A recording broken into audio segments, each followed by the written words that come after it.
किसी भी लड़की के लिए पहली रात अपने पति से न सुनना बहुत ज्यादा परेशान करने वाली बात होती है और रश्मि को इस बात ने बहुत परेशान किया। 1 मिनट में उसे लगा कि क्या उसने कोई गलती कर दी।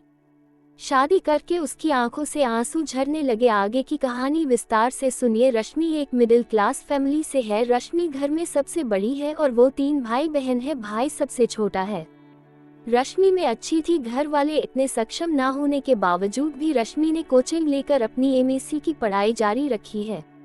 सभी रिश्तेदारों ने रश्मि और घर वालों को टोका था कि ज्यादा पढ़ी लिखी लड़की हो तो भी हमारी कास्ट में शादी में प्रॉब्लम होती है, इसीलिए लड़की को ज्यादा पढ़ाओ मत। हम मिडिल क्लास फैमिली में ऐसा ही होता है, सब कुछ शादी के लिए ही होता है। हर लड़की की तरह रश्मि की भी यही ख्वाहिश है कि उसे ऐसा पति जो उसे समझे। समाज और रिश्तेदार की वजह से अब रश्मि के घर वाले भी उसकी शादी की जल्दी करने लगे।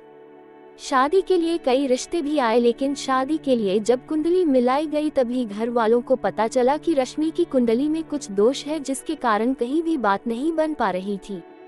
बस इस बात से रिश्तेदारों को और बातें बनाने का मौका मिल गया था। कई रिश्ते केवल इसी वजह से ही नहीं हो पाए, लेकिन कुछ ही समय के बाद रश्मि की कुंडली मिली। रश्मि से अशोक ज्यादा पढ़ा लिखा नहीं था। अशोक की एक कपड़े की दुकान थी जिससे उनका गुजारा चल जाता था। जिस तरह का लड़का रश्मि अपने लिए चाहती थी अशोक वैसा तो नहीं था, लेकिन अशोक और रश्मि की कुंडली मिल गई थी। रश्मि के पिता ने जब रश्मि को अशोक की तस्वीर दिखाई तो रश्मि को लड़का दिखने में अच्छा ही लग रहा था, लेकिन रश्मि का मन नहीं मान रहा था। इसीलिए पिता ने जब पूछा कि क्या करे बता, तो रश्मि ने कहा कि मुझे नहीं करना। मम्मी ने कहा क्यों, क्या हुआ, तेरा दिमाग सही है क्या? तेरा इतना अच्छा लड़का है, ऐसे नखरे करेगी तो हमेशा यही बैठी रहेगी। एक तो कुंडली किसी से मिलती नहीं और जब वह शादी के लिए तैयार है, सब कुछ अच्छा है, तो तुझे नाटक आ रहे हैं, क्या खराबी है इस लड़के में? माँ ये सब रश्मि को सुना ही रही थी, लेकिन रश्मि के पिता ने बात समझी और कहा ठीक है बेटा और ढूंढते हैं।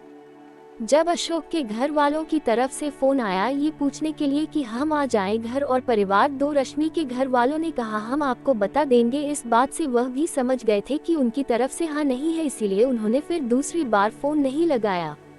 उस ना के बाद रश्मि के लिए फिर से रिश्तों की तलाश शुरू हो गई। माँ थोड़ी नाराज थी क्योंकि उन्हें लगता था कि रश्मि को उस लड़के के लिए मना नहीं करना था।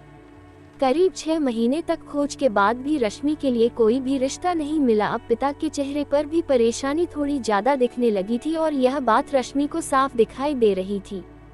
कई रिश्ते देखे लेकिन फिर वही दोस्त आड़े आ रहा था। मम्मी इस दौरान रश्मि को ताने मार ही रही थी। आखिर एक दिन रश्मि की माँ ने ये कहा कि अब भी हम लोग अशोक से बात करके देखते हैं, शायद तुम दोनों की जोड़ी ही बनना तय हुआ हो।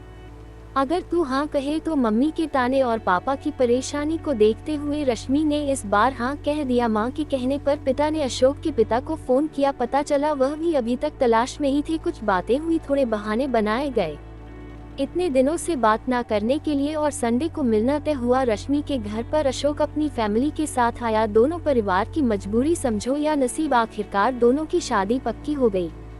रश्मि ने भी सोचा क्या पता शायद वही उनके बारे में गलत सोचती होगी, वो मुझे समझेंगे और जो मैं चाहती हूँ वो करने दे। दोनों परिवार वालों को जल्दी थी, इसीलिए शादी जल्दी में हो गई। लेकिन रश्मि ने एक बात नोटिस की, अशोक ने उससे अभी तक कुछ बात भी नहीं की।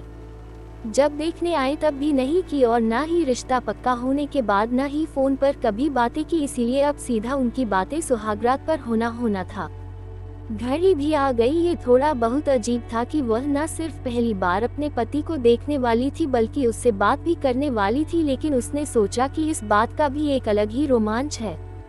रश्मि ने फेरों के साथ ही अशोक को अपना लिया था। अब सेज पर उसका इंतजार कर रही थी। धड़कने तेज थी। जिनको अपना मान लिया है उनकी शक्ल भी अच्छे से नहीं देखी है। फिर अशोक कमरे में आया, दरवाजा बंद किया और बिस्तर पर आकर रश्मि के पास बैठ गया और सबसे पहली बात जो अशोक ने पूछी वो थी, मुझे पता चला था कि तुम मुझसे शादी नहीं करना चाहती थी क्योंकि मैं पढ़ा लिखा नहीं हूँ। उसकी आवाज में थोड़ा गुस्सा था। फिर वो बोला, देख अब तुझे यह अनपढ़ के पास ही आना पड़ा। को यकीन नहीं हुआ कि वह उनके मुंह से पहली बातें ये सुनेगी। उसने बोला, किसने बोला आपको ऐसा कुछ नहीं है? ऐसा कुछ होता तो मैं शादी ही नहीं करती। अशोक और गुस्सा हो गया, अरे चुप कर, वो तो तेरी शादी हो नहीं रही थी इसीलिए तू मेरे पास आई। तुझे पता है मैंने क्योंकि तुझे सबक सिखाने के लिए। अब देखना तुझे कैसे मैं एक नौकरानी बनाकर इस घर में रखूंगा। एक पढ़ी लिखी नौकरानी और सुहागरात तो दूर की बात, मैं तुझे छूंगा भी नहीं। किसी भी लड़की के लिए पहली रात अपनी पति से सुनना बहुत ज्यादा परेशान करने वाली बात होगी और रश्मि को इस बात ने बहुत परेशान किया। एक मिनट में उसे लगा कि क्या उसने कोई गलती कर दी। शादी करके उसकी आंखों से आंसू झरने लगे। सारी रात उसने बिना सोए निकाल दी। अगले दिन वो घर के काम में लग गई। सास ससुर का स्वभाव अच्छा ही था। काम करते करते उसके दिमाग में उनकी कई बातें ही चल रही थी। रात फिर अशोक कमरे में आया। रश्मि कुछ काम कर रही थी। अशोक फोन पर अपने दोस्त से बात कर रहा था। कह रहा था कि मैं इसका घमंड ठिकाने पर लगा दूंगा और भी ना जाने क्या क्या। रश्मि के तो शादी और पति के अरमान पर जैसे पानी फिर गया। रश्मि का जी तो चाहा कि वह अभी चली जाए, लेकिन फिर उसे अपने घर वालों की परेशानी का ख्याल आया। फिर कुछ देर चुप रहने के बाद उसने सोचा वह जो चाहे करे, उन्हें करने देती हूँ, लेकिन मैं अपना काम करती हूँ। तब से वह सिर्फ अपना काम करने लगी, क्योंकि उसके पास कुछ और चारा भी नहीं था। कहीं ना कहीं वह ये समझ गई थी कि अशोक उसे दुखी करना चाहता है। अगर वह उसका उल्टा करेगी तो ऐसा दिखाएगी कि उनकी इन बातों से उसे कुछ फर्क नहीं पड़ रहा, तो शायद अशोक का ये खेल बंद हो जाए।